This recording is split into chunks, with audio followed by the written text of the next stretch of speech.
सजदा साहब का मुकम्मल तरीका। नमाज में भूल हो जाए तो क्या करें? नमाज में रकत भूल गई, तशहद भूल गया, सजदा साहब का आसान तरीका फ़िक़्ह हनफ़ी। अस्सलामु अलैकुम वरहमतुल्लाहि वबरकातुहू। आप देख रहे हैं हमारा यूट्यूब चैनल दारुल इफ्ता ऑनलाइन।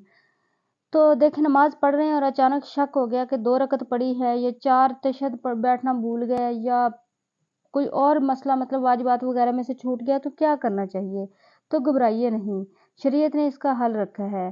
तो शरीयत ने इसका हल रखा है सजदा साहब। सजदा साहब कब वाजिब होता है? फ़िक़्ह हनफ़ी के मुताबिक 2 सूरतों में सजदा साहब वाजिब होता है। नंबर 1, वाजिब छूट जाए, जैसे सूरत फ़ातिहा के बाद सूरत पढ़ना था तो भूल गए, या तशहद में बैठना था दूसरी रकत की तशहद में तो भूल गए, तो तब भी सजदा साहब वाजिब होता है। सूरत नंबर 2 है, फ़र्ज़ में ताख़ीर हो जाए, जैसे रुकू लंबा कर दिया और कोमा भूल गए, तो तब भी सजदा साहब वाजिब हो जाता है। सजदा साहब का तरीका ये बहुत आसान है। अत्तहियात पढ़े, दुरूद पाक पढ़े, दुआ पढ़कर फिर एक तरफ सलाम फेर दें, यानी दाएं तरफ सिर्फ सलाम फेरना है, बाएं तरफ नहीं फेरना।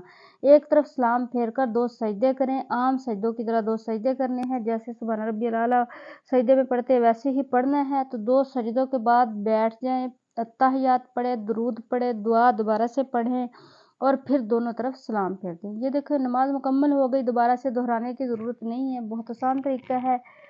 तो इसमें 3 असूल याद रखने हैं। असूल नंबर 1, अगर सलाम फेरने के बाद फ़ौरन याद आ गया और किसी से बातचीत नहीं की तो भी उठकर सजदा साहब कर लेने से नमाज हो जाएगी।